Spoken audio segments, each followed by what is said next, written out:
Bueno, pues se han suspendido las corridas de toros en México, en la Ciudad de México en particular. Arturo Berlanga es director de Anima Naturalis en México. Gracias por estar con nosotros, Arturo. Salvador Arias es integrante del Comité Jurídico de Tauromaquia Mexicana AC. Les decía yo, una jueza otorga una nueva suspensión. El fin de semana pasado, las corridas de toros regresaron a la monumental Plaza de Toros México, en la Ciudad de México. El día de ayer yo aquí les conté de esta suspensión, de esta decisión que tomó la jueza. Vamos al contexto y luego aterrizamos en el debate. Es un amparo que está buscando precisamente darle derecho, al igual que otros animales, a los toros de lidia, y esto implica que efectivamente a partir de este momento no se pueden realizar las corridas. El amparo promovido por la asociación Todas y Todos por Amor a los Toros, que cuestiona el maltrato animal en los espectáculos taurinos, fue suficiente para que una jueza detuviera temporalmente las corridas de toros. Aunque la plaza puede reclamar, la respuesta podría no llegar a tiempo para celebrar los eventos del domingo y el lunes 5 de febrero, día del aniversario del Coso de Insurgentes. Se está discutiendo un conflicto entre las constituciones, tanto la General de la República como de la Ciudad de México, que dicen una cosa de protección, tanto a protección ambiental como de protección a los seres sintientes, y por otro lado, las leyes secundarias que autorizan el tipo de espectáculos. En mayo de 2022, un juez federal concedió la suspensión definitiva de las corridas de toros. Y el 6 de diciembre de 2023, la Suprema Corte revocó la medida. Así, tras 20 meses de cierre, el 28 de enero regresó el espectáculo a la Plaza de Toros México. Y también las manifestaciones. ¡No más muertes de toros inocentes! He presentado yo iniciativas para buscar que el derecho a los animales sea completo, pero luego quedan congeladas estas iniciativas y no se discuten en el Pleno. Yo entiendo que hay intereses, que hay presiones. Mientras, el próximo 7 de febrero se resolverá si la suspensión es definitiva. Y si se concede, las corridas de toros podrían quedar prohibidas durante varios meses, hasta que una instancia superior revise el caso. Lo que estamos recurriendo y nosotros apoyando a estas asociaciones animalistas es precisamente para que se resuelva una situación de interpretación y que es un debate no nuevo. Para DPC, Gamaliel Valderrama. Salvador, comenzaría contigo. Tu reacción a esta decisión de la jueza Zúñiga, jueza quinta de distrito en materia administrativa, con esta suspensión. Pues mira, muy sorprendidos nosotros por esta arbitrariedad de la jueza Sandra de Jesús Zúñiga. Como bien lo señalaron en la introducción, ya se había combatido ante la Suprema Corte una suspensión anterior que se dictó en mayo de 2022. Y fue votada esa revocación de la suspensión por mayoría de 4 votos contra 0 en la Suprema Corte de Justicia de la Nación, lo que sentaba un precedente obligatorio que la juez por ley debió haber tenido en cuenta para no conceder esta suspensión. La juez no tomó en cuenta el precedente, con los mismos argumentos que ya habían sido derrotados en la Suprema Corte de Justicia de la Nación, volvió a conceder la suspensión y bueno, pues la empresa La Plaza México tendrá que llevar a cabo las acciones correspondientes, el recurso de queja respectivo para tratar de echar abajo de momento esta suspensión provisional y posteriormente la definitiva. No habrá corridas domingo y lunes. Está actualmente interpuesto el recurso de queja. Y pues no creo que se resuelva antes del domingo, ¿no? Sí, habría la obligación de 48 horas del colegiado de resolverlo. Hay bastante buena posibilidad. Muy bien. Arturo, ¿tu reacción a la decisión de la jueza? Pues muy grata, la verdad. Y a ver, hay que aclarar una cosa, porque aquí hay mucha... ¿Una arbitrariedad de la jueza? No, para nada. A ver, la Suprema Corte resolvió sobre un juicio en específico que presentó la Asociación Civil Justicia Justa con unos argumentos específicos, ¿sí? Y que está radicado en el juzgado primero. Este es otro juicio que está en el juzgado tercero por otra asociación civil con distintos argumentos que se están señalando. ¿sí? Entonces, la resolución que básicamente los argumentos son que las corridas no conviven con una ley en la Ciudad de México que tiene que ver con la ley de espectáculos en la Ciudad de México. Y básicamente sí, y yo agregaría aquí una cosa muy importante, Nacho. Las corridas de toros, los permisos que otorgan estas alcaldías, violan disposiciones de orden público y de interés social de 5 leyes, cosa que no está presentado en el primer amparo respecto a lo que resolvió la Suprema Corte. Entonces son naturaleza jurídica diferente y además me extraña porque no están señalados como terceros interesados la Plaza México en este juicio del juzgado tercero. Entonces tienen que tener esa calidad primero en ese juicio para que puedan interponer estos ¿La tienen recursos. o no la tienen? No, de momento no, tiene razón, no se les reconoció. Además, otra arbitrariedad, que una juez no reconozca como tercero perjudicado a una empresa que es precisamente la que solicita los permisos para dar corridas en la Plaza de Toros México, que tiene en este momento cerca de 70,000 boletos vendidos para los siguientes festejos. Y nada más, agregaría algo de lo que dice Arturo. En efecto, es otro juicio, pero como bien señalé al principio, hay un precedente obligatorio por parte de la segunda sala de la Suprema Corte de Justicia de la Nación, que tiene que ver, y lo cito, que dice que la justificación de interés social para conceder la suspensión estriba en que no se prive a terceros de un beneficio que le consideran que le otorgan las leyes, y la propia sala dice que pues, la determinación, una suspensión, restringe actividades y derechos que previamente fueron reconocidos por las leyes y reglamentos. ¿Sí? Sin embargo, aquí yo hago esta aclaración. A ver, uno, no es una decisión arbitraria de la jueza no reconocerlos como terceros interesados porque no están señalados en la demanda. No, ellos tendrán que solicitársela a la jueza y la jueza se los concederá. Entonces, no es una arbitrariedad, no están señalados. Y otro punto muy importante, lo de lo que dice mi compañero Salvador. Volvemos a lo mismo, al juicio primero. Nosotros estamos señalando que se violan disposiciones de orden público y de interés social. ¿Qué significa eso? Cuando se violan disposiciones de orden público y de interés social, claramente se pueden precisamente restringir derechos, ¿sí?, que puedan ser alucidos por terceros, porque son disposiciones precisamente de orden público e interés social. Es perfectamente justificable ese sentido. Conozco los argumentos de ambas partes. Quiero discutir los dos primeros. Crueldad en las corridas de toros contra una fuente de empleo en esta tradición. ¿Por qué crueldad? Precisamente hay un dictamen ya por la Universidad Nacional Autónoma de México, de la Facultad de Medicina Veterinaria de la UNAM, en México, y hay otros en otros países, donde se ha dado un dictamen forense sobre el sufrimiento que muestran los toros al momento de la lidia.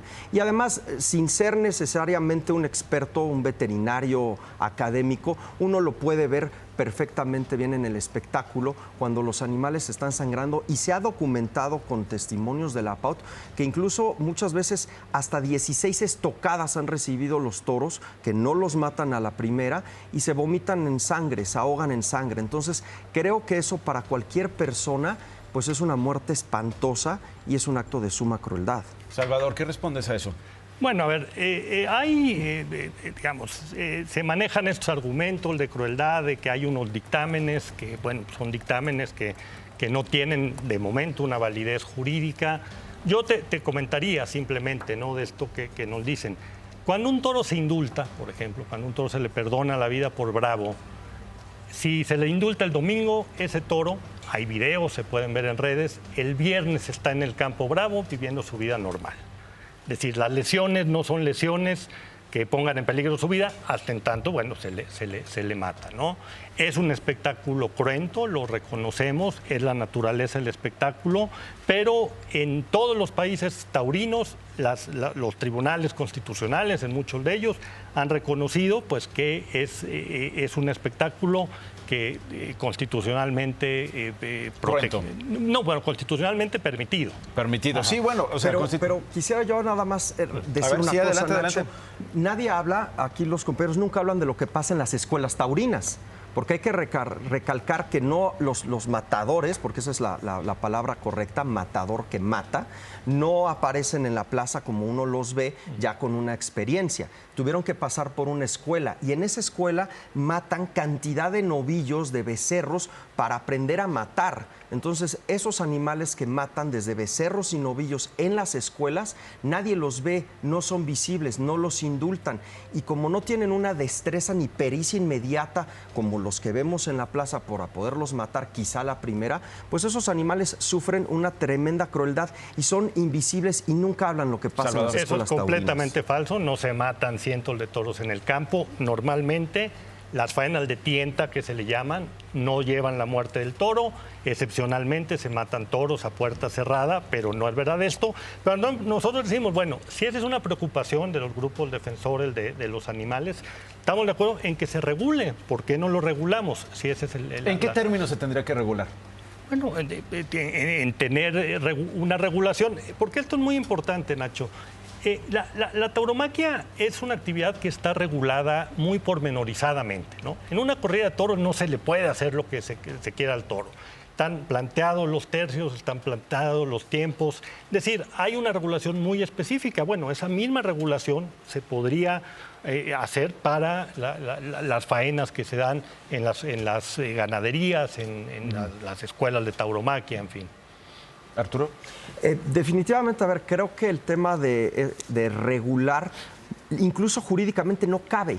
¿Sí? Como dice Salvador, ellos atienden a que está muy preciso, pero en reglamentos administrativos, en leyes estatales. Sin embargo, es muy clara el marco federal. La Ley Federal de Sanidad Animal, en el artículo 23, establece claramente que no pueden ser sacrificados ningún animal si no se agotan 4 supuestos únicamente. Si están enfermos, si tienen sufrieron un accidente, si tienen algún trastorno senil, ¿sí?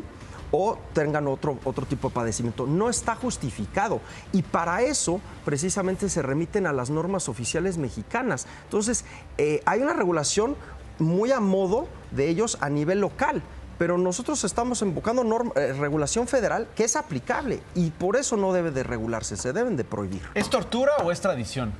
A ver, para nosotros es más que tradición, es una manifestación cultural. Con tortura. A ver, la tauromaquia tiene 500 años desarrollándose en México, cerca de 500 años, 498. Es una manifestación cultural que un grupo de mexicanos hemos adoptado como parte de nuestro patrimonio cultural. ¿Que se puede transformar? Lo digo porque hay muchas tradiciones, muchos fenómenos culturales que al paso de los siglos se han transformado. O sea, hay unas tradiciones impresentables que afortunadamente ya no se practican, ¿no? Para no caer en ejemplos. ¿Este es susceptible de evitar tortura? A ver, yo quisiera ser muy claro con los términos también, ¿no? La tortura es una categoría jurídica en nuestro país, está regulada en una ley, hay un tipo penal que es tortura, entonces lo que vemos en una plaza de toros jurídicamente no es tortura, ¿no? A ver, la tauromaquia sí ha venido evolucionando, pero es una tradición, un rito que tiene sus particularidades, que tiene su forma de presentarse.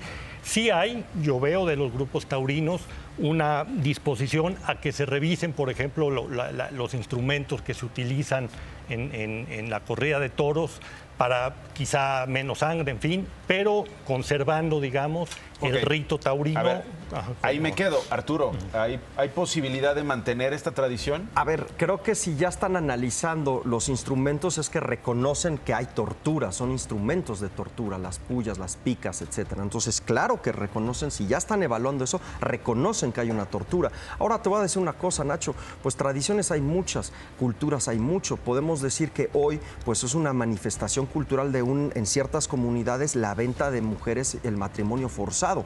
¿Eso es correcto? No es correcto. La ablación a las mujeres en determinadas comunidades en el mundo es cultura, llevan miles de años. ¿Es correcto? No, no es correcto. Estás pasando por los derechos de esas personas y estás violentando toda una esfera. Entonces, aunque sean tradiciones y cultura, no se justifica que se esté matando y torturando a un ser vivo que siente solo por un espectáculo y un entretenimiento. ¿Hay manera de que exista la tauromaquia sin que se torture o mate animales? Perdona, primero quisiera hacer una acotación a lo que dice Arturo. A ver, Claro, de estas tradiciones que habla, evidentemente, son tradiciones que vulneran derechos fundamentales, vulneran derechos humanos de las personas. El caso de la tauromaquia podrá moralmente ser reprobable, podrá herir sensibilidades, pero no podemos decir, hablando en serio de derechos, que la tauromaquia vulnere los derechos fundamentales de persona alguna. Es cierto, hay un bien constitucional que se llama bienestar animal, que puede ser revisado. ¿Ese no se vulnera?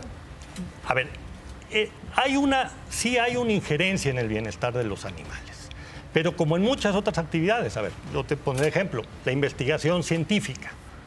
Ahí hay una injerencia muy grande, muy fuerte en el bienestar de los animales y es permitido. Yo creo que nadie... Y continúa y sigue. Continúa y sigue y es necesario. Bueno, hay una excepción. En el caso de la tauromaquia hay también esa excepción. O sea, ustedes apelan a la excepción, digamos. Así es, sí, como ha venido ocurriendo. ¿Hay manera de conservar esta tradición para cerrar con el último argumento de cada uno de ustedes? De seguir con la tauromaquia respetando la vida de los animales sin tortura, sin una gota de sangre, sin sufrimiento, Salvador?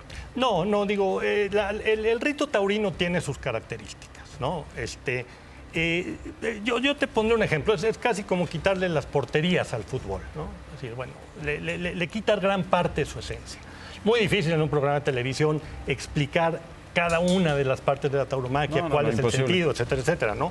Pero yo te diría en principio, no sería posible. Okay.